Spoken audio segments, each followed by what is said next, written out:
Battle of New York was in full swing, but Nick Fury wasn't watching the Avengers. On a live security feed from a street corner in Manhattan, Satoru Gojo, the strongest sorcerer alive, was standing at a destroyed food cart, casually eating a shawarma wrap. A Chitauri soldier dropped from a chariot, aimed a plasma rifle at his head, and fired. The bolt stopped exactly 1 inch from his forehead, frozen in midair, suspended in nothing. Gojo finished his bite, turned to the alien, and flicked one finger. The Chitauri vaporized. The bank building behind it lost a wall. He wiped his mouth, looked up at the portal, and smiled. Earth's mightiest heroes just got a new problem, and he didn't care about their rules at all. One question: what happens when the man who controls infinity finally meets Thanos, the one person who actually holds it? To start this timeline, we need Gojo in the MCU. We'll place his arrival during the Shibuya incident in his own universe. When Kenjaku seals Gojo inside the prison realm, Gojo is trapped exactly as intended. However, before the prison realm fully stabilizes, a multiverse anomaly interferes with the sealing process. Instead of being properly trapped inside the prison, Gojo is pulled out of his universe and transported across the multiverse. He lands in New York City in 2012. In the Earth 616 timeline, right as Loki opens the portal, Gojo is initially confused. He doesn't sense any cursed energy from the aliens, but he likes a good fight, and these ugly monsters are ruining a perfectly good city. After finishing his snack, Gojo decides to stretch his legs. He teleports to the top of the Chrysler building. Iron Man flies past him, desperately trying to lead a massive Chitauri Leviathan away from a group of civilians. Tony Stark looks in his rearview monitor and sees a guy in a blindfold floating in the air. Jarvis, Tony says, "Tell me you see the guy floating without a suit." "I see him, sir," Jarvis replies. "His energy readings are unquantifiable." Gojo points 2 fingers at the massive flying Leviathan. He uses his curse technique reversal. "Red," Gojo says softly. A small red orb appears at his fingertip. It erupts into a massive repelling force. The blast hits the Leviathan in the jaw. The force blows it backward, shattering its armor. The alien crashes into an empty street. Tony Stark hovers in the air speechless. It took the Hulk to punch one of those things to the ground. This guy just flicked it away like a bug. Gojo teleports down to the street. He joins Captain America, Black Widow, and Hawkeye. They point their weapons at him, unsure if he's friendly. "Who are you?" Steve Rogers asks. "I'm Satoru Gojo," he says. "You guys look like you're having fun. Need a hand?" Now, Gojo speaks Japanese, and the Avengers are obviously speaking English. But for the purpose of making this work, let's say a SHIELD agent sees Gojo help the Avengers. They realize he's a friendly, and throws a language modulation earpiece into his ear. This earpiece translates everything automatically. Anyways, for the rest of the battle, Gojo makes the Avengers look obsolete. He uses his blue technique to pull dozens of Chitauri chariots out of the sky, crushing them into tiny balls of scrap metal. He walks casually through plasma fire. The aliens literally can't touch him. When Iron Man carries a nuclear missile through the portal, Gojo doesn't panic. He just watches. When Tony falls back through and the portal closes, Gojo teleports into the air, catches Tony before the Hulk can, and safely brings him to the ground. Unfortunately, Tony still gets PTSD. The battle is won, but the Avengers have no idea what they're dealing with, and SHIELD is about to find out the hard way that debriefing this guy isn't going to go how they planned. After the battle, SHIELD immediately tries to contain Gojo. Nick Fury sends armed agents to escort Gojo to a secure facility. Gojo thinks it's funny, so he plays along. They put him in an interrogation room on the helicarrier. Fury walks in. He tries to play the intimidating spy boss. He drops a file on the table and asks Gojo where he came from, who he works for, and how his powers function. Gojo leans back in his chair and laughs. "You're just like the higher-ups back home. You wear suits, sit in safe rooms, and demand answers from people who actually do the work. I don't answer to you." Fury glares at Gojo. He threatens to lock him up. Gojo smirks. He stands up. The SHIELD agents raise their guns. Gojo walks straight through the locked door and walks into the main lab where Tony Stark and Bruce Banner are analyzing Loki's scepter. Tony is fascinated by Gojo. He points scanners at him, trying to figure out how Limitless works. "It's simple," Gojo says, sitting on Tony's desk. "Imagine the space between your fist and my face. Now cut that in half. Keep going. You'll never hit 0. So you'll never hit me." Tony stares at him. Zeno's paradox. "You're a walking mathematical impossibility. I prefer to think of myself as perfection," Gojo says. But sure. Tony realizes this means Gojo is functionally invincible to any physical attack in the universe. Bruce Banner asks about his blindfold. Gojo explains the 6 eyes. His brain processes energy at an atomic level. He wears a blindfold to avoid sensory overload, but he can still see everything perfectly. Steve Rogers walks in. He appreciates Gojo's help during the battle, but he hates Gojo's attitude. Steve is a soldier who believes in chain of command and discipline. Gojo is a teacher who believes in breaking rules and mocking authority. They instantly clash. "You have power," Steve tells him, "but you're arrogant. If you fight with us, you have to follow orders." "I don't follow orders, Captain," Gojo replies. Despite the friction, Fury realizes they can't force Gojo to do anything. If Gojo wants to be a hero, they have to let him. But right now, Gojo can't get back to his verse, so he decides to stick around here for a while. He figures out quickly that his world is gone, and he has no way back, so he makes New York his new home. But before he can get comfortable, someone from this universe's own magical community has noticed a dimensional anomaly that just walked through the tear in the multiverse, and she doesn't plan to ignore it. A few months after the Battle of New York, Gojo gets a visitor. He's walking through Central Park when the world around him shatters into a kaleidoscope of shifting glass. The mirror dimension. The Ancient One steps out of a portal. She looks at him with curiosity. As a Sorcerer Supreme, her job is to protect Earth from magical and dimensional threats. Gojo is a massive dimensional anomaly. "You don't belong in this universe, Satoru Gojo," she says. "I get that a lot," Gojo replies. He tries to analyze her with the 6 eyes. He's surprised. He doesn't see cursed energy. He sees eldritch magic. It's completely different. They sit down for tea in a small courtyard in Kamertage. They discuss the nature of power. The Ancient One explains that Marvel sorcerers borrow energy from other dimensions to cast spells. Gojo explains that Jujutsu sorcerers use their own internal negative emotions, cursed energy, to fuel their techniques. The Ancient One realizes Gojo is a walking singularity. He doesn't borrow power. He generates an infinite loop of it within his own body. Your power is absolute, she tells him, but absolute power isolates the soul. You will outlive your friends. You will watch them die, and your shield of infinity won't protect you from grief. Gojo drops a smile. He knows she's right. He already lost Suguru Geto in his own world. He doesn't want to lose anyone else. I'm a teacher, Gojo says. My job is to make sure the next generation is strong enough that they don't need me. I'll protect this world, but I'll do it my way. The Ancient One accepts this. She gives him an open invitation to Kamertage. Gojo leaves, feeling a strange sense of respect for her. He doesn't know it yet, but every word she just said is going to come true. And the worst part is, he's going to remember exactly when she said it. Let's time jump to 2015. Gojo spent the last few years operating as an unofficial Avenger. He doesn't live in Avengers Tower, but he shows up when things get boring. He spends most of his time traveling the world, eating sweets, and learning about this universe's culture. The Avengers assault the Hydra base in Sokovia. Gojo tags along. While the Avengers fight through the snowy forest, Gojo just casually walks straight through the front door of the fortress. Hydra soldiers empty machine guns at him. The bullets just freeze in the air and drop to the floor. Gojo yawns, knocks out a dozen guards with a single wave of his hand, and finds Baron Strucker hiding in a control room. Unfortunately, Gojo didn't stop Tony from going through the portal. So now, 3 years later, Tony Stark still creates Ultron, and everything changes. Ultron is an AI designed to calculate threats to world peace. When Ultron scans the Avengers, he sees flawed humans. But when he scans Gojo, his programming breaks. Gojo is an illogical variable. A human with infinite power shouldn't exist. Ultron calculates that Gojo is the single greatest threat to Earth's survival. When Ultron attacks Avengers Tower during their party, he specifically targets Gojo. Iron Legion drones swarm the sorcerer. Gojo destroys him effortlessly, but Ultron manages to escape through the internet. The dynamic of the movie shifts. Ultron knows he can't kill Gojo in a physical fight, so Ultron changes his strategy. He targets the things that Gojo can't protect. He targets civilians. In Sokovia, Ultron turns the entire capital city into a massive meteor. He lifts into the sky. If it drops, the impact will cause a global extinction event. The Avengers struggle to evacuate the citizens. Gojo looks at the rising city. He realizes his limitless technique has a flaw here. He can protect himself from anything, but he can't wrap his infinity around an entire city. He teleports to the vibranium core at the center of the flying rock. Iron Man and Thor are trying to figure out how to overload it to blow the city to pieces safely. Get out of the way, Gojo says. Tony shakes his head. If you hit it wrong, the pieces will still be big enough to wipe out half of Europe. I won't leave pieces, Gojo replies. Gojo waits for the shield helicarriers to evacuate the last civilians. Once the city is empty and begins its freefall towards Earth, Gojo acts. He puts his hands together. Curse technique, amplification blue. Curse technique, reversal red. He merges the two glowing orbs in front of his chest. The air around him screams as physics breaks down. Hollow purple. He unleashes a concentrated wave of imaginary mass. The purple blast doesn't just explode the flying city. It literally pulverizes the rock. The chunk of the Sokovian meteor simply just disappears, leaving only harmless dust to rain down on the Earth below. The Avengers watch from the helicarrier stunned in silence. Gojo just saved Europe single-handedly, but the sheer scale of his destruction terrifies governments across the globe, and those governments are about to do something about it. It's 2016. The fallout from Sokovia still leads to the Civil War. General Thunderbolt Ross presents the Sokovia Accords to the Avengers. The United Nations wants to put a leash on the team. They want a panel of politicians to decide when and where the Avengers can fight. Tony Stark, feeling immense guilt over creating Ultron, agrees to sign. Steve Rogers refuses, believing the safest hands are still his own. Gojo sits in the meeting room, listening to Ross talk. Gojo hates the higher-ups in Jujutsu Society. He hates old men who sit in rooms and dictate who lives and dies on the battlefield. Ross slides the document across the table. Gojo picks it up, glances at it, and drops it. I'm not signing this, Gojo says. If you don't sign, you retire, Ross warns him, or you become a criminal. Gojo laughs right in Ross's face. You think you can arrest me? Send your best army. Send nukes. I don't care. I fight when I want to fight. I save people on my own accord. If you try to put a leash on me, it'll simply break. Tony winces. He tries to calm Gojo down, but Gojo just teleports out of the room. What Gojo doesn't fully register in that moment is what he just did. He publicly refused to comply with the UN mandate and threatened a sitting general on camera. As of right now, Satoru Gojo is officially a wanted criminal by the laws of every country that signed the Accords, and that list is growing. When Bucky Barnes is framed for the UN bombing, the Avengers split. Tony goes after Bucky to arrest him. Steve goes after Bucky to save him. In the OG timeline, this leads to the airport battle in Germany, but Gojo breaks the plot. Steve and Bucky are cornered by Tony's team at the airport. They need to get a Quinjet to fly to Siberia to stop Zemo. Before the two teams could even start fighting, Gojo teleports directly between them. Tony raises his repulsors. You guys are acting like idiots, Gojo says, looking at Tony and Steve. You're letting a politician tear you apart. I don't care about your stupid accords. Gojo turns to Steve.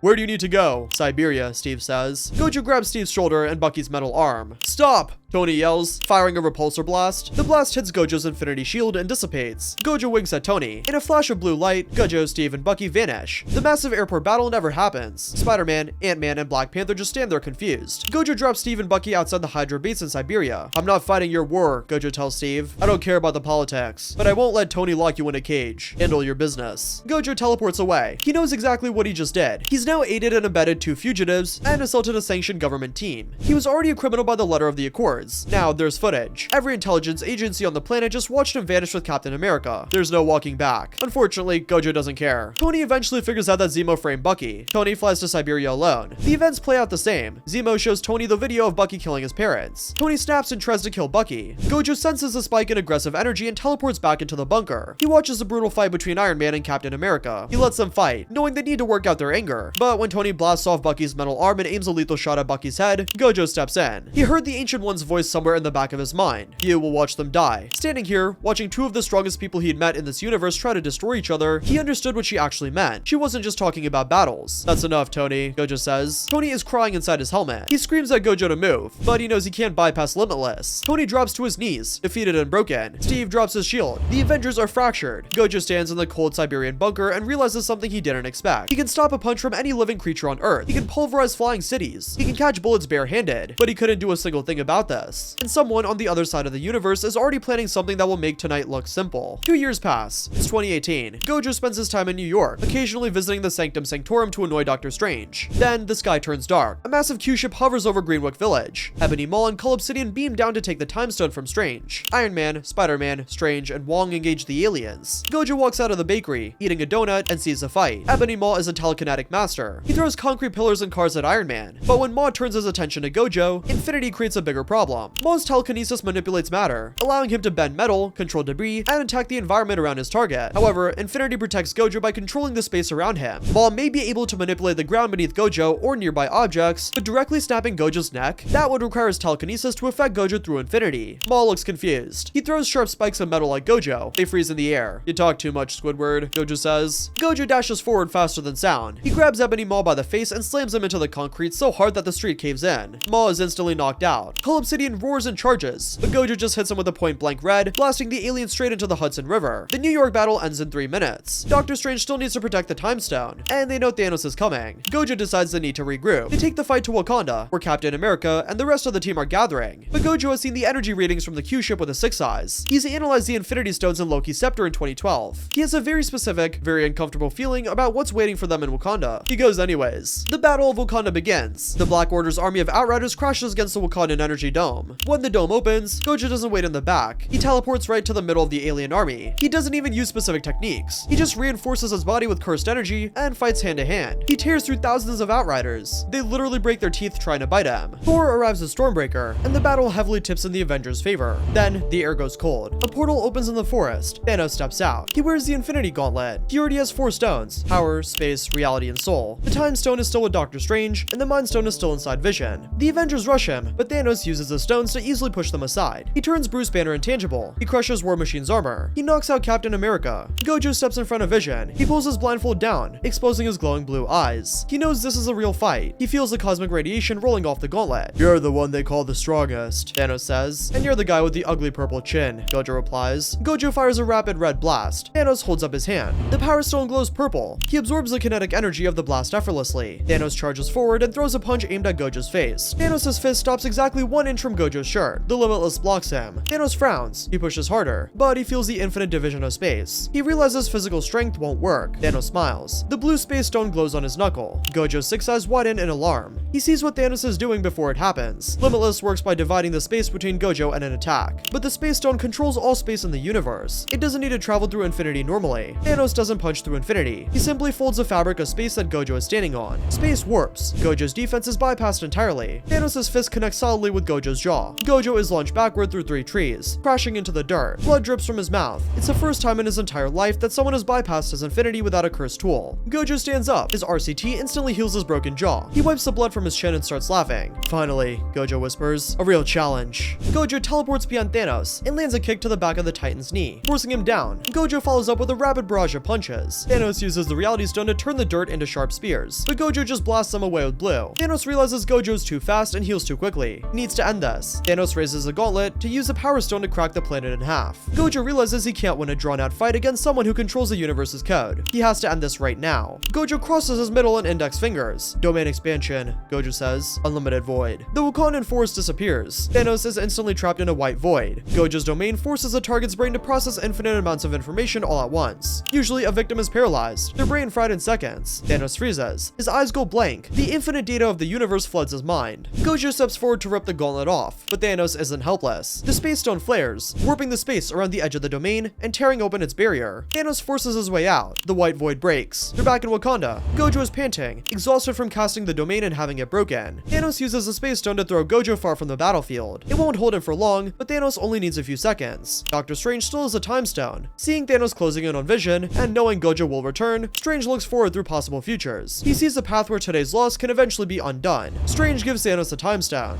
Now, Thanos has 5 stones. Gojo teleports back into Wakanda just as Wanda destroys a Mind Stone in Vision's forehead. Vision collapses. For a moment, they've won. Then, the green time stone glows. Thanos reverses Vision's destruction. The Mind Stone reforms in his head. Thanos walks forward and rips it out. The 6th stone locks into the gauntlet. Thor flies in and strikes Thanos in the chest with Stormbreaker. It's a fatal wound, but Thanos smiles. He raises his hand. You should have gone for the head. Thanos snaps his finger. Gojo drops to his knees as the space stone's hold on him releases. He breathes heavily. He looks around. Bucky turns to dust. T'Challa turns to dust. Wanda turns to dust. Spider-Man, who's also in Wakanda, turns to dust. Gojo looks at his own hands. He doesn't turn to dust. The snap was random. He survived. He stands in the dirt of Wakanda, surrounded by the crumbling ashes of his friends. He is Satoru Gojo. He has the 6 eyes. He is the Limitless. And once again, he failed to save anyone. The tragedy mirrors his past. He couldn't save Riko Omanai. He couldn't save Suguru Geto. Now he couldn't save half the universe. His infinite power is a cruel joke. It keeps him alive, but it can't keep anyone else alive. He sits down on a fallen log. Captain America falls to the ground in despair. Gojo doesn't say a word. He just stares at the empty space where half the world used to be. 5 years pass. The world is a quiet, miserable place. The remaining Avengers try to hold things together. Black Widow runs operations. Captain America runs support groups. Gojo takes a different path. He remembers his core philosophy. He's a teacher. He sets up a small sanctuary in upstate New York for children who lost their parents on the snap. He teaches them how to defend themselves, how to control their fear, and how to keep living in a broken world. He acts like his usual annoying self around the kids. He buys them sweets. He makes bad jokes. One night, maybe 8 months in, a girl named Maya, 11 years old, lost her dad and her older brother in the snap, wanders out to the porch where Gojo is sitting in the dark. She sits down next to him. Can you see them? She asks. With your eyes? Can you see everywhere? Gojo looks at her. He's quiet for a moment. Pretty much, yeah. So you can see who's still out there? She looks at her hands. Can you tell if they're still alive somewhere? Like in the dust? Like if they still exist? Gojo opens his 6 eyes. He sees everything. Atomic structures, energy signatures, every piece of matter in a 500-mile radius rendered in perfect crystalline detail. He sees a world that should have twice as many heat signatures, twice as many heartbeats, twice as much of everything. The absence isn't invisible to him. It's the loudest thing he's ever perceived. He closes his eyes. No, he says. I can't. It's the first time in his life he said that, and it wasn't arrogance. It was simply true. Maya nods and goes back inside. Gojo sits on the porch until morning, listening to a world that's half as loud as it should be. At night, when the kids are asleep, he sits on the rooftop in silence. He blames himself. He knows he could have gone for Thanos' head instead of trying to trap him in a domain. He made a tactical error, and half the universe paid the price. He doesn't go on a murderous rampage like Hawkeye. He doesn't disappear into grief like Thor. He just sits there, and he waits, though he doesn't know what for. It's roughly 4 years into the 5-year gap. Winter in upstate New York. Gojo's on the roof, like usual. A light snow is falling. He's eating a convenience store cream puff and watching the sky and not really thinking about anything, which is unusual for a man whose brain processes information at an atomic level. One of the kids, a 13-year-old named Dio who lost his mother and 2 sisters, climbs up through the roof hatch with a second cream puff in his hand and sits down next to Gojo without asking. They sit in silence for a while. Are we good enough yet? Dio asks. At what? Gojo says. At whatever you're training us for. Gojo doesn't answer immediately. You know why I'm the strongest? He says eventually. Because of your technique, Dio says. No. Gojo shakes his head. Lots of people have techniques. I'm the strongest because I decided that was the only option. There was no world where I wasn't. I couldn't afford for there to be. Dio thinks about it. So we have to decide. You already did, Gojo says. You got up every morning in a world that took everything from you. And you're still here asking about training. That says everything you need to know. Gojo looks at the sky. He thinks about Thanos. He thinks about the domain breaking. He thinks about the space stone folding the ground under his feet and the specific sick feeling of physics being rewritten around him. He spent 4 years cataloging what went wrong, but he's not done yet. He also thinks about what Tony Stark said to him once, early on in the lab in the helicarrier. You're a walking mathematical impossibility, Stark said, and Gojo laughed, because that's just Tuesday for him. An impossibility that got outmaneuvered because he went for the elegant solution instead of the direct one. He won't make that same mistake twice. When Scott Lang escapes the quantum realm and pitches the time heist, Steve and Natasha drive up to the sanctuary the next day. They find Gojo in the yard, running the kids through drills. He sees the look on their faces before he says a word. His 6 eyes don't need to read body language, but it helps that Steve Rogers is the least subtle person on the planet. Gojo sends his kids inside. outside. Steve explains the time heist. Gojo is quiet. He looks at the building where the kids are doing homework right now, eating the snacks he bought them this morning, living in a world that still has half its people missing. He looks at Steve. Let's go steal some rocks, he says. The Avengers build a time machine. They split into teams. Gojo goes with Steve, Tony, and Scott to New York in 2012. Gojo thinks it's hilarious to watch his younger self from a distance. Standing by the shawarma cart, he helps Tony secure the Tesseract. When things go wrong and Loki escapes with the Space Stone, Gojo doesn't panic. He tells Tony and Steve to go back to the 1970s to get more Pym particles while he waits for them. The heist is a success. They gather all the stones and return to the present. Professor Hulk puts on his custom iron gauntlet. He snaps his fingers to bring everybody back. Gojo watches closely. The Six Eyes confirm it. The energy signature of the universe shifts. The snapped victims return, but their victory is interrupted. The roof of the Avengers compound explodes. A massive volley of missiles rain down from the sky. Thanos from 2014, who followed them through the quantum tunnel, destroys the facility. When Gojo finally reaches the surface, he sees Captain America, Iron Man, and Thor fighting Thanos. This Thanos doesn't have the Infinity Stones. He just has his double-bladed sword and his physical strength. Captain America wields Mjolnir, but Thanos eventually overpowers him, shattering Steve's shield. Thanos stands victorious, his army of Chitauri, Outriders, and the Black Order waiting behind him. Steve stands up alone, tightening the strap on his broken shield. Then, Gojo lands softly next to Steve. Gojo looks at the 2014 version of Thanos. He remembers the failure in Wakanda. He remembers 5 years of watching children cry. He remembers Maya asking if she could see her father in the dust. Gojo doesn't smile. He takes off his blindfold. His bright blue eyes glow with absolute murderous intent. "You're dead," Gojo says softly. The portals open across the battlefield. Doctor Strange and the sorcerers bring the resurrected armies. Wakandans, Asgardians, and the rest of the Avengers step out onto the battlefield. Captain America yells, "Avengers, assemble!" The two massive armies clash. Gojo doesn't fight the foot soldiers. He teleports directly in front of Thanos. Thanos swings his double-bladed sword. Gojo doesn't dodge. The sword hits the limitless shield and stops dead. Thanos pushes, but without the Space Stone, he's completely powerless against Gojo's technique. "You don't have the stones this time," Gojo whispers. Gojo punches Thanos in the stomach, reinforcing his fist with maximum cursed energy. The impact lifts the massive titan off his feet. Gojo follows up with a spinning kick to the jaw, fracturing Thanos' armor. Thanos is shocked. He tries to fight back, but every punch freezes in midair. Gojo absolutely destroys him. He uses blue to yank Thanos forward, then slams him into the dirt with an invisible crushing force. Thanos realizes he can't win a physical fight. He calls for his ship to rain fire on the entire battlefield, sacrificing his own troops just to get Gojo away from him. The missiles rain down. Gojo teleports into the sky to intercept them, but Captain Marvel arrives, destroying the warship by flying straight through it. The battle descends into chaos as the teams fight to keep the Iron Gauntlet away from Thanos. But this timeline works a little different. Gojo doesn't give Thanos a chance to get the gauntlet. He's seen what Thanos can do, and he immediately calls it Hollow Purple. He fires a massive sphere of imaginary mass across the battlefield. The purple blast vaporizes hundreds of Outriders, cuts a trench across the desert, and heads straight for Thanos. Thanos sees the purple blast coming. He panics, realizing there's not much he can do. For a moment, he thinks about every option to stop this, but as he realizes he can't stop it, he simply sits down. Hollow Purple goes through Thanos, destroying him immediately. The battle is immediately won. In this timeline, none of Thanos' army turns to dust, but everyone just watched him disappear. The war is over. Gojo drops his hands, panting heavily. The Avengers all stare at him, shocked in what just happened. Gojo lowers his head, proud of himself for not making the same mistake twice. The aftermath of Endgame leaves the world changed forever. Tony is alive, ready to retire and spend his life with his daughter and wife. Steve Rogers goes back in time to live out his life with Peggy Carter. At some point, Nick Fury approaches Gojo. "We need a new team," Fury says, looking at Gojo. "The Avengers are scattered. The world still needs protecting." Gojo looks at him and shakes his head. "I'm not a soldier, Fury," Gojo says. "Never was, but I am a teacher." Gojo decides not to join the active roster of the new Avengers. He realizes that if he handles every threat, the younger generation will never grow strong enough to defend themselves. So instead of becoming an Avenger, Gojo builds a new school in upstate New York. He partners with Doctor Strange and the Wakandans to find kids with extraordinary abilities, young sorcerers, mutants, and superhumans. He becomes their mentor. He acts goofy in class. He forces them to buy expensive pastries from his city. He constantly makes bad jokes, but when they step into the training room, he pushes them to their limits. Dio makes it to the first graduating class. So does Maya. Years later, Satoru Gojo remains the strongest being in the MCU. He teaches powerful humans and helps them use their power for good. One day, a red-headed girl walks into his classroom. He stops teaching for a second and asks who she is. She looks straight at him, and Gojo feels something shift. Calmly, she says, "I'm Jean Grey." Gojo doesn't know who this is, but he can feel her power. He knows that she's the future of the MCU.